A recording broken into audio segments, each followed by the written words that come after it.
Alhamdulillahi Rabbil Alamin. Wassalatu wassalamu ala sayyidina wa habibina wa syafi'ina wa qudrati a'yunina wa nuri qulubina wa maulana Muhammadin imamil anbiya wal mursalin wa qaidil ghurril muhajjalin wa ala alihi wa sahbihi at-tayyibin at-tahirin. Allahumma la sahla illa ma ja'altahu sahla wa anta ya hayyu ya qayyum wa taj'alul hazna idha syi'ta sahla. Allahumma arzuqna al-ikhlas fil niyyati wal qawli wal 'amali wa na'udzu bika min hali ahli an-nar. Amin. Bismillah. Qala al-muallif Maulana Syekh Al-Imam Abu Abdurrahman Abdullah bin Muhammad bin Yusuf Al-Harari rahimahullah ta'ala wa fadha alaina min nafahatihi wa asrarihi wa barakatihi. Amin. Waqad rawa dan sungguh rawa telah meriwayatkan Al-Bukhari al-Imam Al-Bukhari anna an-nabiyya sesungguhnya Rasulullah sallallahu alaihi wasallam qala telah bersabda ia idza kana apabila ada ahadukum seorang dari kalian fi sholatihi di dalam salatnya ahadukum innahu maka sesungguhnya ia ahadukum yunaji bermunajat artinya berdoa memohon Rabbahu akan Tuhannya yaitu kepada Allah fala yabsuqanna maka janganlah sesekali meludah maka janganlah sedikit pun meludah fi qiblatihi pada kiblatnya pada arah hadapannya ke arah kiblatnya wala an yaminihi dan tidak pula dari samping kanannya ahadukum fa inna rabbahu maka sesungguhnya rabbahu Tuhannya ahadukum seorang dari kalian bainahu wa baina qiblatihi. Nah di sini ada kata fa inna rabbahu maka sesungguhnya Tuhannya, makna harfiahnya seperti itu. Tetapi yang dimaksud oleh hadis ini seperti penjelasan banyak para ulama, sesungguhnya rahmat Tuhannya. Inna rabbahu yang dimaksud rahmat Tuhannya, bainahu antara dia, wa baina qiblatihi dan antara kiblatnya. Jadi fa inna rabbahu di sini bukan artinya bahwa Allah ada di hadapan dia antara dirinya dan kiblatnya, bahwa Allah bertempat memiliki arah di hadapan dia, bukan. Tapi makna hadis ini fa inna rabbahu yang dimaksud apa? Rahmat Tuhannya. Dia sedang apa?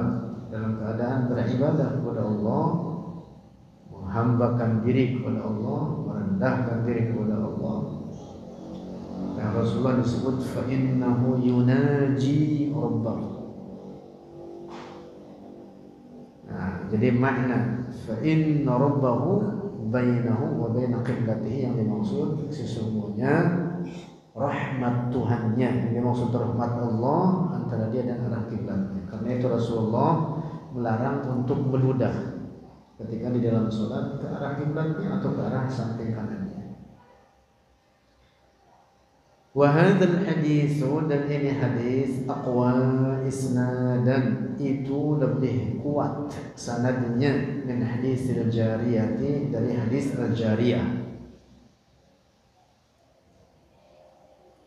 Hadis al-jariyah yang minggu lalu sudah kita bahas, yaitu hadis tentang seorang budak perempuan yang dibawa ke hadapan Rasulullah Sallallahu Alaihi Wasallam.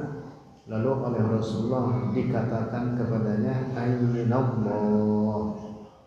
Lalu si budak menjawab, Fis sama.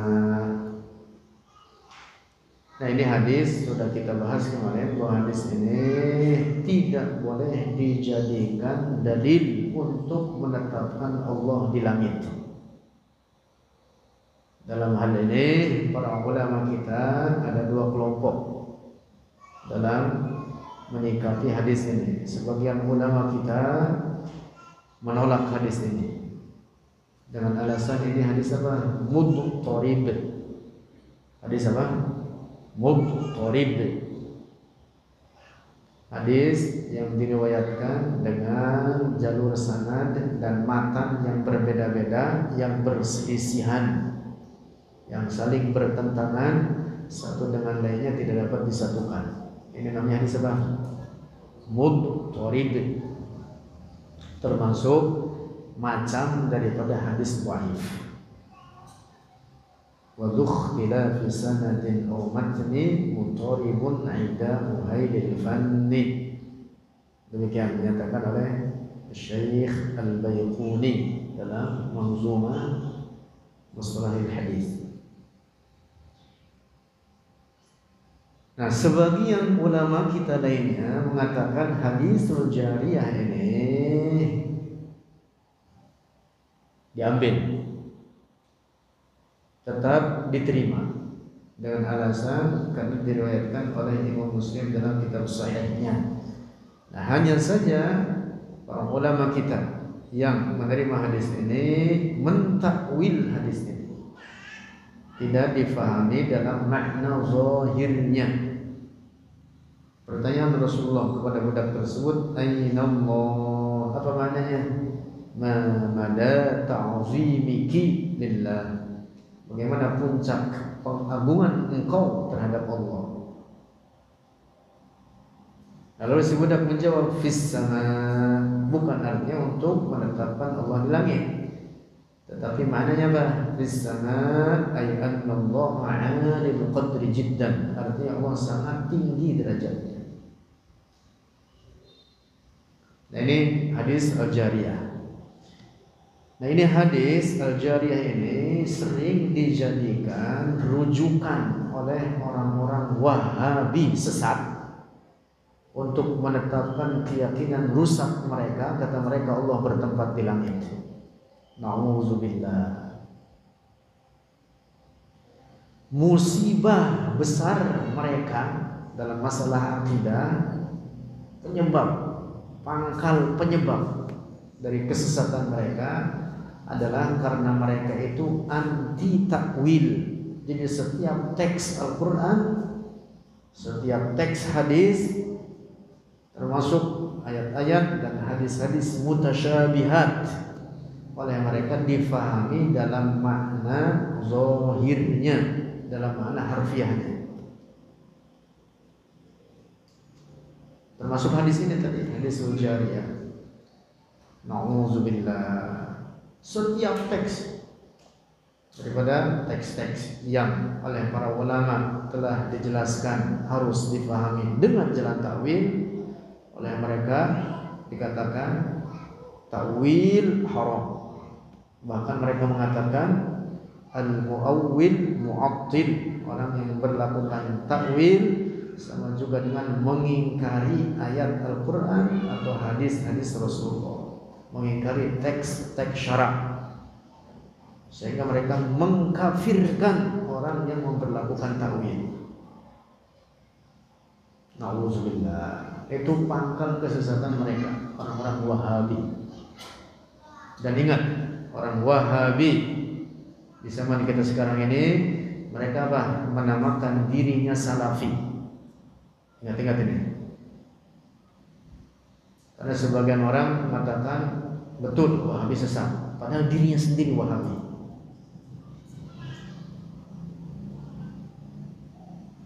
Dia berpaham apa? Berpaham Wahabi, tapi kemudian dia menamakan dirinya Salafi. untuk mengecoh orang awam, menipu orang-orang awam. Nah, hadis yang kita baca, sabda Rasulullah, "Idza kana ahadukum fi salatihi fa innahu yunaji rabbahu." Ini hadis jauh lebih kuat sanadnya dibanding hadis Al-Jariyah tadi. Hadis mengatakan, kata Rasulullah, "Fa inna rabbahu bainahu wa baina qiblatihi." Ini hadis sahih riwayat Al-Imam Al-Bukhari. Jauh lebih kuat sanadnya dibanding riwayat Imam Muslim terhadap hadis Al-Jariyah. Dan Imam Bukhari ini gurunya Imam Muslim. Gurunya Imam Muslim, Imam Bukhari, Muhammad ibn Ismail Al-Bukhari, wafat tahun 256 Hijriah. Imam Muslim muridnya, Muslim ibn Hajjaj An-Naisaburi. Al-Imam Ad-Daraqutni mengatakan, juga para ulama lainnya mengatakan, laulal Bukhari ma raha Muslimun wala jaa. Kalau bukan karena Imam Bukhari, maka Imam Muslim tidak akan banyak mengenal hadis-hadis Rasulullah. Jadi Imam Muslim ini muridnya. Nah, kembali lagi. Hadis sabda Rasulullah, "Idza kana ahadukum fi sholatihi fa innahu yunaji rabbahu fala yabsuqanna fi qiblatihi wala an yaminihi fa inna rabbahu bainahu wa baina qiblatihi." Ini hadis jauh lebih kuat sanadnya dibanding riwayat hadis Al-Jariyah. Nah, oleh orang-orang Wahabi rusak, orang-orang Wahabi sesat, hadis Al-Jariyah diambil makna zahirnya. Mereka mengatakan Allah ada di langit. Kita sodorkan hadis riwayat Imam Bukhari ini kepada mereka. Nih hadis dari Imam Al-Bukhari. Rasulullah mengatakan, "Fa inna rabbahu bainahu wa baina qiblatihi." Apa maknanya menurut kalian? Mereka anti takwil. Ketika disodorkan hadis ini, mereka apa? Mereka akan mentakwilnya. Sebab maknanya apa? Karena hadis ini maknanya secara harfiah, fa inna rabbahu, sesungguhnya dia, fa inna rabbahu, sesungguhnya Allah, rabbahu Tuhannya, bainahu antara dirinya dan antara kiblatnya. Secara zahir hadis riwayat Imam Bukhari ini, Allah ada di bumi ini lalu di arah kiblat orang yang sholat. Sodorkan kepada mereka hadis ini. Apakah kalian akan memahami hadis ini tanpa takwil? Kalau begitu maka berarti Allah di saat yang sama menurut kalian ada di langit, juga ada di bumi, bahkan di hadapan setiap orang yang sholat. Nah, orang Wahabi tidak mengartikan begitu tentu. Orang Wahabi terhadap hadis riwayat Imam Bukhari ini mereka mentakwilnya. Lah, bagian tadi hadis yang satu, hadis Al-Jariyah, oleh mereka ditakwil. Ini namanya pemahaman seenak perut. Ini namanya pemahaman apa? Cara beragama semau gua. Satunya ditakwil, satunya tidak ditakwil. Ini namanya pemahaman merusak. Paham tidak? Kalau hadis ini riwayat Imam Al-Bukhari ini ditakwil, maka demikian pula hadis riwayat Imam Muslim, hadis Al-Jariyah juga harus dipahami dengan jalan takwil. Oleh karena Allah bukan benda, tidak boleh dikatakan Allah bertempat di langit. Allah yang menciptakan langit, Allah tidak bertempat pada ciptaannya. Allah ada tanpa tempat dan tanpa arah. Tidak dikatakan di satu tempat atau di semua tempat. Tidak boleh dikatakan ada di mana-mana. Tidak boleh dikatakan bertempat di langit atau bersemayam di atas arasy. Keyakinan tauhid suci yang wajib kita pegang teguh. Allahu mawjudun bila makan. Allah ada tanpa tempat. Wala yajri alaihi zaman, Allah tidak terikat oleh zaman, tidak terikat oleh waktu. Allah yang menciptakan tempat dan arah. Allah ada tanpa tempat dan tanpa arah. Tidaknya. Nah, jadi hadis riwayat Al-Imam Al-Bukhari ini itu menjadi bantahan terhadap mereka orang-orang Wahabi yang anti takwil. Saudarakan hadis ini. Bagaimana kalian memahami hadis ini? Rasulullah mengatakan fa inna rabbahu bainahu wa baina qiblatihi. Mereka akan mentakwil hadis ini. Nah, kalau mereka mentakwil, kita katakan kepada mereka, maka berarti cara beragama kalian seenak perut, semau buah. Apa tu'minuna bi ba'dil kitab wa takfuruna bi ba'd? Ayat Al-Qur'an membantah orang-orang Yahudi karena mereka apa? Orang Yahudi mereka beriman kepada sebagian ayat Allah, tapi mereka terhadap lainnya tidak beriman. Semua mereka, orang Wahabi sama persis dengan orang Yahudi. Sama persis dengan orang-orang Yahudi dalam cara beragamanya dan dalam banyak keyakinannya. Orang Yahudi mengatakan Allah memiliki tubuh, memiliki anggota badan, memiliki bentuk dan ukuran. Allah bertempat di atas arsy. Orang Yahudi mengatakan begitu. Kata orang Yahudi, setelah Allah menciptakan 7 lapis langit dan bumi, Allah kecapean, lelah. Kemudian Allah terlentang di atas arsy dengan meletakkan satu kakinya di atas kakinya yang lain. Sehingga turun firman Allah, bantahan terhadap orang Yahudi. Firman Allah apa? Walaqad khalaqnas samawati wal arda fi 6 ayyamin wa ma massana min lughub.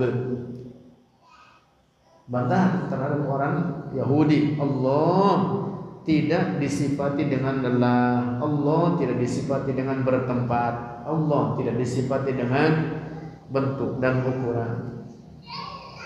Nah, orang Wahabi sama keyakinan dengan orang-orang Yahudi itu. Mereka mengatakan Allah bertempat di atas arsy, memiliki bentuk, memiliki ukuran, tersusun dari anggota-anggota badan.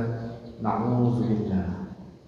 Itu bukan keyakinan Islam, tapi itu namanya apa? Aqidatut tasybih, penyerupaan Allah dengan ciptaannya. Aqidatul Yahud, akidah orang-orang Yahudi. Aqidatul kuffar, keyakinan orang-orang kafir. Na'udzubillah. Dapat dipahami ini? Nah, jadi hadis riwayat Imam Al-Bukhari ini, sabda Rasulullah mengatakan fa inna rabbahu bainahu wa baina qiblatihi. Ini hadis harus difahami dengan jalan takwil. Apa takwilnya? Fa inna rabbahu, yang dimaksud sesungguhnya rahmat Tuhannya. Seorang yang sholat disabdakan Rasulullah, inna rabbahu, Tuhannya yang dimaksud Allah, bainahu wa baina qiblatihi, yang dimaksud rabbahu di sana apa? Rahmat Tuhan. Dia di hadapan rahmat Allah.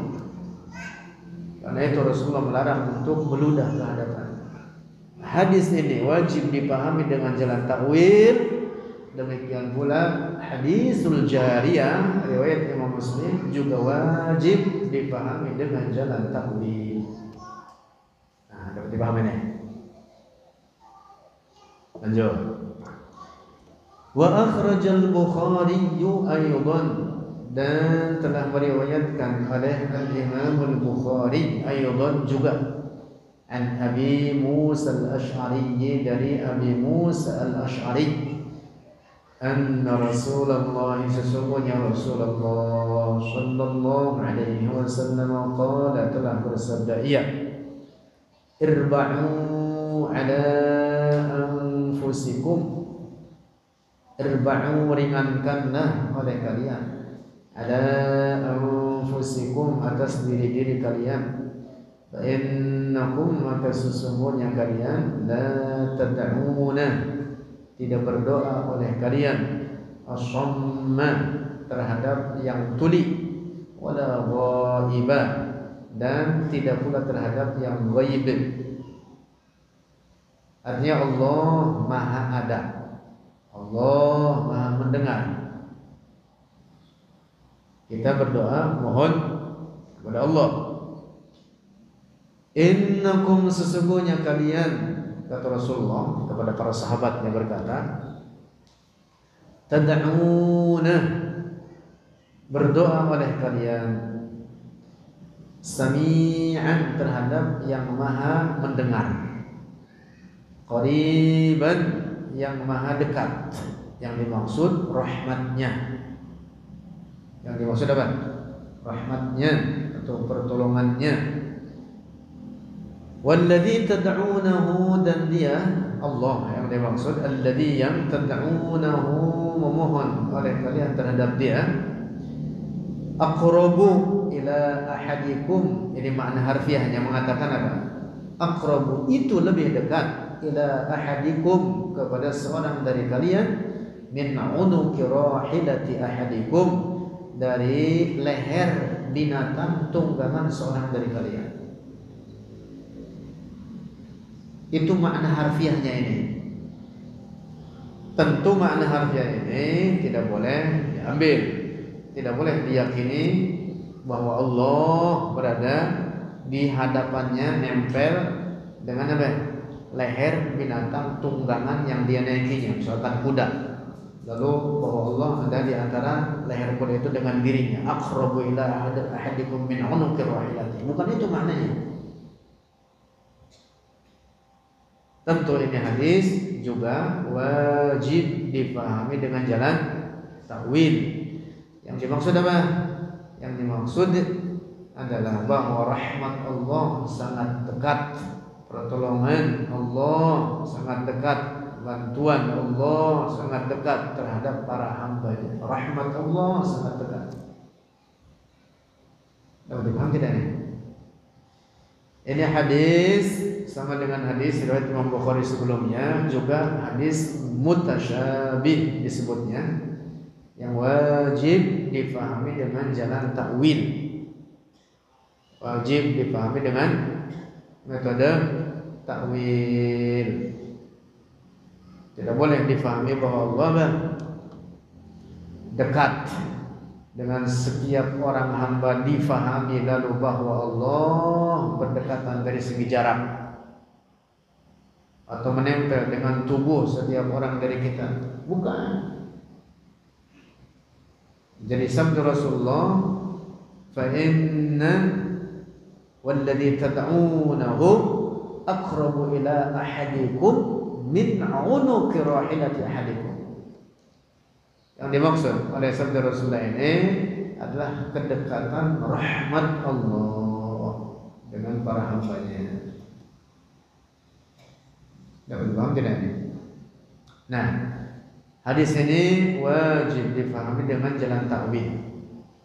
Nah, jadi hadis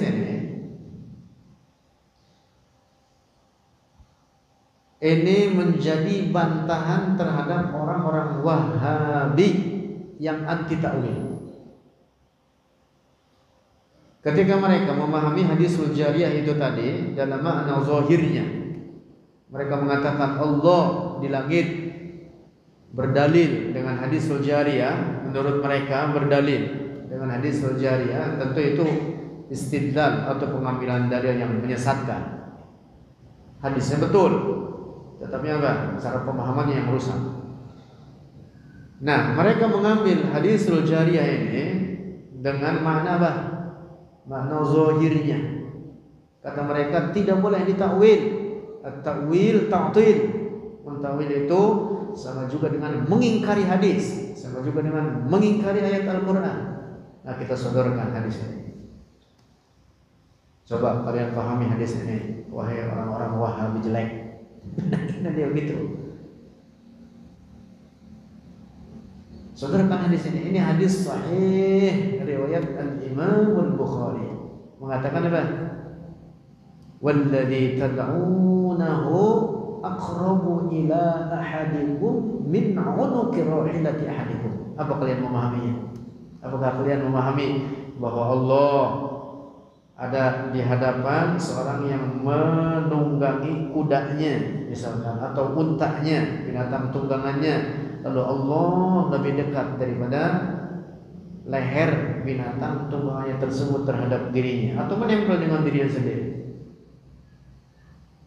Kalau kalian memahami seperti itu, maka berarti batallah keyakinan kalian sendiri ketika kalian mengatakan Allah bertempat di langit. Paham tidak? Kalau mereka mentakwil, oh ini hadis harus dipahami dengan makna kedekatan rahmat Allah, bukan artinya bahwa Allah ada di hadapannya atau menempel dengan tubuhnya. Maka kita katakan kepada mereka, demikian pula hadisul jariyah tidak boleh dipahami bahwa Allah bertempat di langit, tetapi wajib dipahami dengan jalan takwil. Ini hadis ditakwil, hadis jariyah ditakwil. Dapat dipaham? Kalau ini ditakwil, lalu kemudian hadisul jariyah tidak ditakwil, itu namanya tahakkum. Tahakkum itu artinya berbicara tanpa dalil, seenak perut bahasa kitanya. Orang Wahabi itu memang aneh itu. Dari karena kerusakan akidah, ayat-ayat atau hadis-hadis yang mengatakan seakan-akan Allah ada di atas, oleh mereka diambil makna zahirnya. Tapi hadis yang pemahamannya semacam ini secara zahirnya seakan Allah ada di bumi, seakan Allah ada bersama setiap orang. Dalam Al-Quran Allah berfirman, wa huwa ma'akum aynama kuntum. Oleh mereka ditakwil ayat ini, karena seenak perut tidak. Ayat ini ditakwil, lalu ayat yang lain Ar-Rahmanu 'alal 'arsy istawa, oleh mereka diambil makna zahirnya. Nah, ini namanya keyakinan rusak, keyakinan tahakkum, pemahaman tahakkum, pemahaman seenak perut semaunya. Itu tadi persis seperti orang-orang Yahudi. Orang Yahudi itu seenaknya memahami teks-teks syarat. Mereka beriman dengan sebagian, mereka mengkufuri terhadap sebagian yang lain. Persis seperti orang-orang Wahabi. Wahabi sama Yahudi itu 11-12. Itu paham 11-12? Iya, sama, mirip. Kalau kita dikatakan sama, mirip banget gitu. Mirip banget. Dan bahkan memang dalam sejarahnya ajaran Wahabi ini adalah ditanamkan oleh siapa? Oleh orang-orang Inggris, orang-orang Yahudi, untuk menghancurkan Islam. Lewat orang bernama siapa? Muhammad bin Abdul Wahab.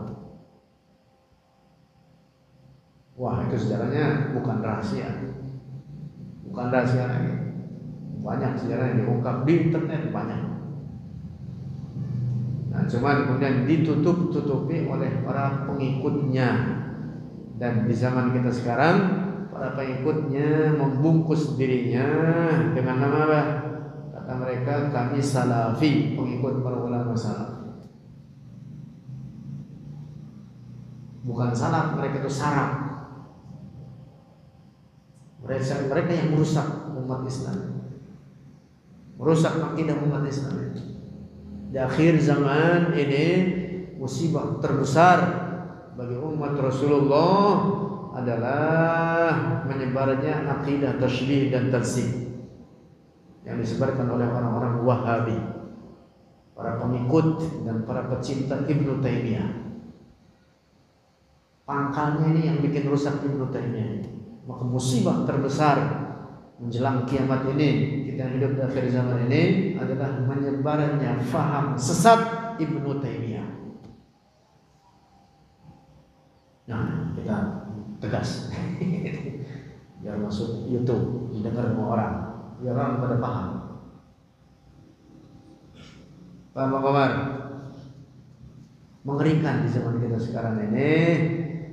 Seakan-akan Islam sedang berkembang, banyak lembaga pendidikan, pondok-pondok pesantren di sana sini tumbuh kembang. Tapi sebenarnya tidak sedikit daripada pondok-pondok pesantren tersebut berafiliasi kepada faham Wahabi. Banyak itu di mana-mana nyebar. Seringkali mereka membuat cap pesantrennya dengan bungkus tahfiz Quran, sehingga apa? Mengecohkan orang-orang awam. Wah, keren ini pondok pesantren menghafal Al-Quran. Wah, keren ini pondok pesantren dengan nama sahabat, Ma'had Utsman bin Affan, Ma'had Al-Imam Al-Bukhari. Nama ulama besar, oleh mereka dijadikan nama. Ma'had apa nih? Ma'had Al-Imam Syafi'i, Ma'had Ali ibn Abi Thalib. Nama-nama para sahabat oleh mereka dicatut untuk nama pondok pesantren yang di dalamnya mereka mengajarkan ajaran sesat. Nah, ini waspada. Kita yang memasukkan anak-anak kita ke pondok pesantren, hati-hati, karena banyak pesantren yang sebenarnya mereka mengajarkan akidah tasybih dan tajsim, dana dari luar untuk membangun pondok pesantren di Indonesia ini jor-joran itu, masya Allah. Makanya di sana sini tiba-tiba bangun pondok pesantren, megah gedungnya, karena kan ada dana dari luar. Beda dengan pondok pesantren tradisional kita, ulama kita di Indonesia ini, ulama-ulama kita, pesantrennya apa? Dibangun seadanya. Memang karena tidak untuk dimegahkan, memang dasarnya memang tidak ada dana. Bukan tidak hendak dimegahkan, tapi kebanyakan mereka tidak ada dana. Nah, tetapi yang seperti tadi ajaran-ajaran Wahabi, wah, dananya jor-joran. Banyak dari sekian itu kuping saya sendiri mendengar dari si pelakunya. Mereka mendapatkan dana sekian. Nah, maka hati-hati kita Ahlus Sunnati wal Jamaah di atas ajaran mayoritas umat Islam, pegang teguh itu apa yang telah menjadi keyakinan dan ajaran orang-orang tua kita turun-temurun dari atasnya, dari para sahabat Rasulullah turun kepada tabi'in sampai kepada para ulama kita di Indonesia ini, diyakini oleh moyang-moyang kita, kakek nenek kita, turun kepada orang tua kita sampai kepada kita. Pegang teguh.